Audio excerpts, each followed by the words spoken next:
As we come to the end of this week, we're also coming to the end of this chapter, which is always kind of a momentous moment for me in teaching these devotionals, because I feel like we're like building layers one upon another in our lives as we reflect upon these truths of God and let them become the building blocks from which we launch into the battle that we have to fight every single day. But in verse 25, he says, finally, "For you were sheep going astray, but have now returned to the shepherd and overseer of your souls." You know, it's interesting because he's really, again, referring back to Isaiah 53 that we talked about yesterday, where Isaiah the prophet, speaking by the Spirit of the Lord, said, "We are all like sheep and we've all gone astray." In other words, there's none of us who have anything to really boast about. I remember one time I was talking with a professional football player. He was retired, but he was a well-known professional football player. And not to give the impression that I know people in high places. As Gail Irwin says, I know many people in low places, and I happen to be one of them. But it was interesting because I was talking to him, and I tend to be like to joke around with people and be a bit facetious. And I said to him, in all seriousness, I looked at him and said, I could have played professional football. And he got that look in his face like, oh no, not another one of these guys. And I said, the only thing I lacked was talent, ability, skill, and opportunity. Other than that, I was a shoo-in. So my point was simply saying, I had nothing to offer. And there wasn't a chance on earth that I would ever be a professional anything for that matter. But the simple fact is that it's this awareness of our undeservedness, that even when we work really hard and we accomplish something that's commendable and notable, and I think those things should be recognized and applauded when they happen. I don't think there's anything arrogant or proud about that. When somebody says you did a good job, thank you for what you do, it makes a difference, you're contributing significantly. I think that those are things that are okay to say, and we need to hear them, and we shouldn't be embarrassed or try to tell people, oh no, it was just the Lord. Well, of course it was just the Lord, but it's something about you being willing to do it. I think that's the reality, that you had to lay down your life and make the decision. I'm going to sacrifice my welfare and my opportunities to do this thing that God has put in my heart. So that's what I think about that. But I think it's so important that we don't forget where we came from. As the Lord repeatedly reminded the nation of Israel, I think particularly in Deuteronomy 6:21, he said to them, "We were slaves of Pharaoh in Egypt, and the Lord brought us out of Egypt with mighty hand." In other words, excuse me, what Moses was saying by the Spirit of God is, let's never forget how we got here, who we were before we got here. We were slaves. We had no rights. We had no privileges. We had no power. We didn't set our work hours. We didn't set our compensation. We didn't even have control over the length of our life. We were subjected to the control of somebody else 100% of the time. And that's the end of the story. That's who we were. We were without hope. We were helpless. We were basically pathetic. We were people who were reviled. And he says, that's who we were. And we should never forget that. We were all sheep going astray. And it's interesting because we use the metaphor of being a slave, but even more so, not only was I a slave of sin, but he says I was a sheep who was going astray. Now, there is nothing more pathetic than a sheep who's gone astray. Sheep have no offensive weapons. They have no defensive weapons. I mean, they can't protect themselves. The only kind of protection they have is to run as fast as they can. And sheep can move pretty quickly, but they're not the fastest runners, and they're certainly not the smartest. So they're not strong, they're not bright, they just don't have any real skills. What are they good for? Well, they're good for their wool, and they're good for their milk, and they're also good for their meat. That's the panoply, that's the entire menu that they lay out for their lives. And that's why, when sheep go astray, what they end up is becoming lamb chops.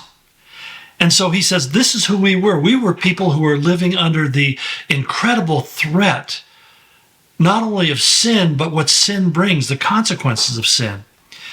Have you ever been in a situation where you've seen somebody heading in a direction with their life and you know you can't stop them, you can't dissuade them, you can't keep them from doing what they're going to do, and you know that the end is not going to be good?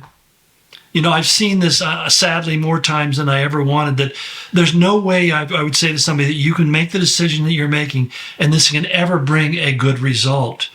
You're going to resent that and hate this for the rest of your life. And you look back one day and say, how could I have been such a fool? Why was I feel foolish?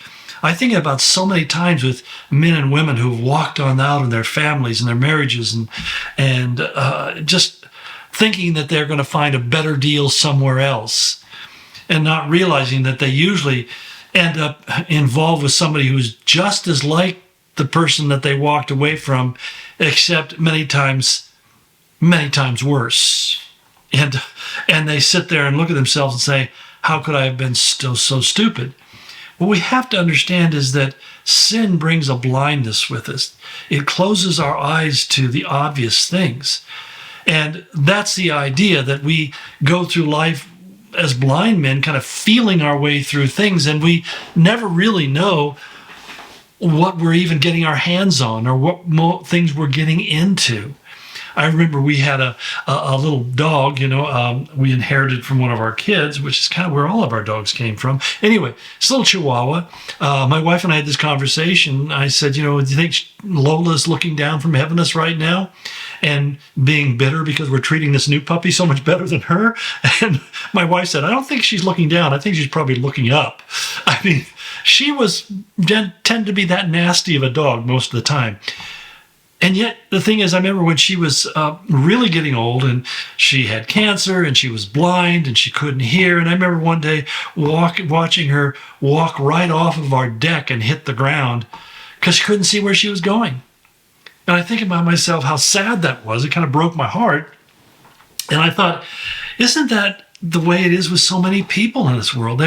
They're blindly pursuing something and they don't realize that they're walking right off a cliff. I mean, here's that kind of a sober reality that we see people who have striven all their life to accomplish and acquire something, and yet we leave it all behind. There is this moment in your and my future where we'll be, if we're lucky, we'll be laying in a bed someplace, being able to say goodbye to our friends and our family and have those closing moments. And hopefully being able to do it without too much pain and hopefully getting palliative care that takes the pain away. But to be conscious enough to be able to share our thoughts and our loves with the loved one. I mean, that's an incredible thing if you get to do that, because a lot of people never get that opportunity. But I often think about those people who realize that they're at the end of this earthly existence and they don't know why they're here. They have no idea what the purpose of their life is or what they're doing. And to me, that's tragic. To not know where you're going, but also to look back on your life and say, I wish I had lived it all in for Jesus. I wish I had been continuously committed to following after Jesus Christ. And I know that everyone is going to look at it and saying, well, even if you did that, you're going to say, well, I wish I could do it better, but at least you did as best you could. I'm reminded when I think about how we can drift away, that great hymn, Come Thou Fount of God. I love the lines that read, it says, let thy goodness like a fetter bind my wandering heart to thee. Prone to wander, Lord, I feel it. I'm prone to leave the God I love. Here's my heart. Oh, take and seal it for thy courts above. Friends, I have no idea. I may not be here next Monday, and that'll be the end of these daily devotionals. You may not be here next Monday, and you won't have to endure these daily devotionals. But that's why it's important for us to sit back and see, am I trying to walk in his steps? Am I asking myself, Lord, am I doing this the way you want me to do it? Am I reading his words so I can learn how he wants me to do it? Am I letting myself being held accountable by the Holy Spirit? I guarantee you, you're going to say, search me, oh God, and he's going to find stuff that you're going to go, oh, geez, I don't want to deal with that. I get it. I'm the same way. But God forbid that we wouldn't deal with it, that we wouldn't begin by saying, Lord, I acknowledge it, I confess it, I ask you to forgive me and change me. He's the one who changes us, not even ourselves. He has a way of bringing about those changes in our life. Well, a lot to think about, so I pray that you'll have a great weekend. I pray that your time in fellowship with other brothers and believers at whatever church you happen to be attending will be so fulfilling and so rich, and that you'll think about, how can I be a fully devoted follower of Jesus Christ every single morning? God bless you and go in his grace.